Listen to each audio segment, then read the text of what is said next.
pour Maeterlinck, il y a des situations où tout d'un coup on se rend compte il y a quelque chose d'étrange dans le fait qu'on est sur la Terre, qu'on existe. C'est les situations du tragique quotidien. Il y a cette belle pièce intérieure, un vieillard qui doit annoncer à une famille qui semble encore heureuse la mort de leur fille qui vient de se noyer, en regardant, en pensant au contraste qu'il y a entre la mauvaise nouvelle qu'il doit apporter et le bonheur de cette famille. Il ne sait encore rien et il se rend compte tout d'un coup qu'il n'a jamais rien compris à la vie. Il se sent perdu. Et d'autres situations où on peut avoir ces sortes de révélations, c'est évidemment l'état amoureux. Pourquoi tombe-t-on amoureux de telle ou telle personne, pas de telle autre? Pourquoi peut-on se tromper en amour? Golo, c'est quelqu'un qui s'est trompé de chemin, s'est trompé d'amour, et sa jalousie va porter pas tellement banalement sur l'amour qu'elle est assez médisante, mais sur ce qu'il y a d'incompréhensible pour lui dans cet amour. Pour écrire cette pièce qui porte surtout sur ce que Maeterlinck appelle l'amour prédestiné, un amour qui nous semble imposé de l'extérieur, sans qu'on puisse y résister, Maeterlinck va s'inspirer le plus souvent de textes déjà écrits, de textes légendaires. Il ne prétend pas être absolument original, son point de départ est toujours dans la littérature élisabéthaine, dans la littérature médiévale, et chez quelques grands poètes victoriens qui étaient très lus à l'époque, comme Robert Browning et Tennyson. Browning, poète très abondant, dans une petite pièce va donner à Maeterlinck l'idée d'une scène d'amour sous un danger de mort. Ce serait le point extrême de l'amour. Et ça, c'est la première idée de l'acte 4 de Péléas et Mélisande. Alors un exemple, ce sont les carnets évidemment qui permettent de... Oui. Faites attention. Hein. Ah oui. C'est au crayon. Mais vous pouvez les toucher, il n'y a pas de souci.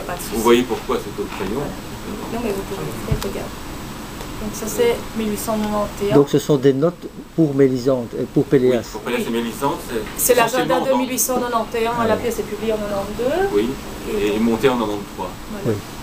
Donc c'est dans un petit format, parce qu'il veut l'emporter partout avec lui.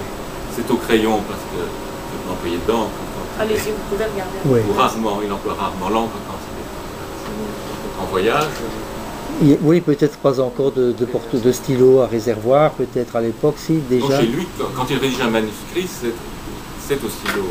Oui, il y a déjà le stylo. Le réservoir. Voilà, oui. Ou alors à la plume, il était très fier de sa façon de tailler les plumes. Ah oui. Mais donc le crayon est beaucoup plus pratique à l'époque. Quand on était éloigné de son bureau, de sa table d'écrivain. Question de séchage aussi, l'encre.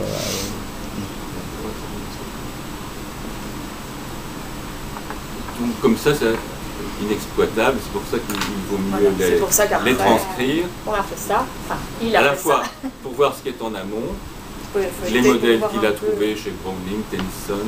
Qui note. Oui, Tennyson qui lui-même réécrit le roman du roi Arthur, d'après un texte du XIVe siècle. Ça, c'est la retranscription du carnet, et puis après en dessous, toutes les explications. Alors c'est ce qui est en amont, qu'il a lu, et puis ce qui est en aval, l'œuvre aboutie. Évidemment, là, tout ça, c'est un travail que Maeterlinck n'aurait pas aimé voir faire. Puisque pour lui, c'est l'essentiel. Comment? Oui. Tu vas trouver, oui, ça. Tu sors et je crois que c'est à gauche, tu vas voir. Parce que lui préfère évidemment que les personnages gardent un caractère énigmatique, ambivalent. Quand on connaît les intentions, ce sont les notes de Maeterlinck lui-même, lui-même, de sa propre main. Comment? Oui, c'est ça. Il a lu Tennyson, Browning, il a lu des anciens récits, on a parlé de Golo, tu sais, et Geneviève de Brabant, etc. Se cache derrière. Il a pris des notes et puis après, avec ça, il a construit son œuvre. Non, vas-y. Oui, non, mais elle me pose une question. Non, mais donc voilà, ce sont les notes qu'il a prises. Moi, je leur avais parlé de la légende de Geneviève de Brabant, hein, et Golo, qui est apparemment une source aussi. Hein, et donc il a pris des notes, et puis voilà. Mais c'était un travail d'écrivain, à peu près tout. Des gens qui racontaient un peu partout, notamment par Alexandre Dumas dans ses souvenirs de voyage.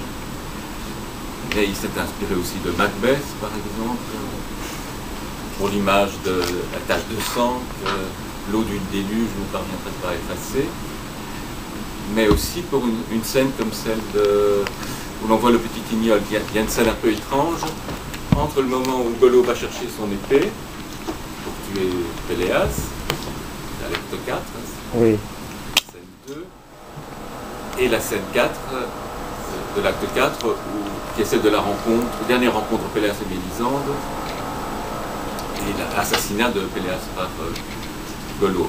Entre ces deux scènes, il y a une petite scène étrange qui a fait beaucoup rire à l'époque. On voit le petit Ignol en train de tenter de soulever une pierre qui coince son petit ballon. Voilà. Ben, pour cette pièce, Maeterlinck est parti de Macbeth. La fonction d'une scène très connue de Macbeth, c'est celle du portier. Juste après l'assassinat de Duncan, il y a une scène de détente, une scène grotesque, et la scène du petit Ignol, dans le drame, pour lui, doit avoir la même fonction. Un moment de détente avant la scène qui représente le sommet. Et en même temps, il a voulu que cette scène représente le contraire de ce qu'on voit dans la dernière scène. Le petit Ignol, c'est quelqu'un qui veut lutter contre le destin alors que c'est impossible.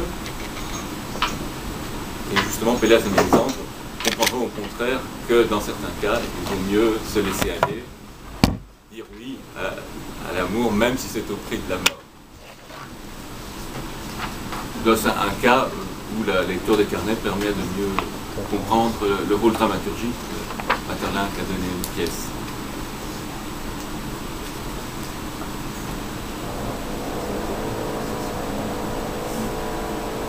Vous voyez que c'est assez difficile à interpréter quand on est confronté.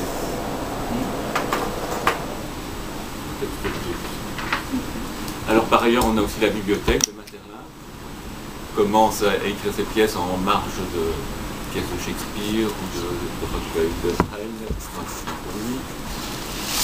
Mais c'est très vaste. Il y a les contes de Grimm, évidemment, Réponse, la jeune femme qui laisse tomber ses chevelures par la fenêtre d'une tour sans porte, son amant qui monte. Qu'y a-t-il encore? Othello, ça. Mais il y a aussi des citations, des petits hommages un peu plus gratuits. Ça, c'est par exemple un des cahiers, une des anthologies que Maeterlinck se constituait, de poésie difficilement accessible, qu'il recopiait dans des revues. Par exemple, les poésies de Mallarmé, qui était un de ses grands maîtres. Alors vous avez ici un sonnet, surgit de la croupe et du pont, le dernier vers, une rose dans les ténèbres, ça vous dit quelque chose? Prise. Il va l'introduire dans la scène de la dernière rencontre de Péléas et Mélisande. Mélisande dit « Je vois une rose dans les ténèbres ». C'est tout ce qu'elle peut dire pour désigner quoi? On ne sait pas, c'est l'œil de Golo, c'est le mort qui s'approche.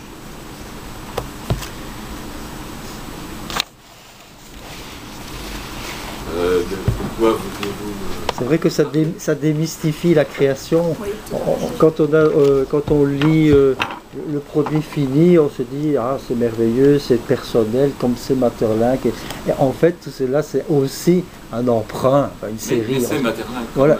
Oui, mais c'est les deux. Donc c'est intéressant que vous voyez que l'auteur n'a pas l'inspiration qui descend du ciel et qui lui dicte, contrairement à certaines visions romantiques, qui lui dicte son texte, mais que c'est l'objet d'un travail et de lecture de nombreuses œuvres préalables. C'est souvent le cas, mais spécialement chez Maeterlinck. Oui. Il n'a pas fait quelque chose de personnel, donc on le trouve de personnel, il a fait que copier. Ah non. pour finir, c'est personnel, évidemment, le résultat. Mais le déclic vient souvent d'autres textes. C'est pas toujours le cas, mais c'est presque toujours le cas. Justement. Il y a comme ça tout un réseau, en fait, tout un réseau d'influences assez variées, finalement, parce qu'elles peuvent être contemporaines, comme avec Mallarmé, mais elles peuvent être aussi beaucoup plus anciennes, bon, Shakespeare évidemment, mais même cet aspect dont tu parlais au début, médiéval aussi, et puis cet aspect métaphysique. Enfin, il y avait Rosebrook aussi qu'il avait traduit, donc cet aspect métaphysique et de réflexion sur la vie. Oui, déjà, Rosebrook, il a traduit l'ornement des noces spirituelles, où la rencontre avec Dieu est vécue comme des noces.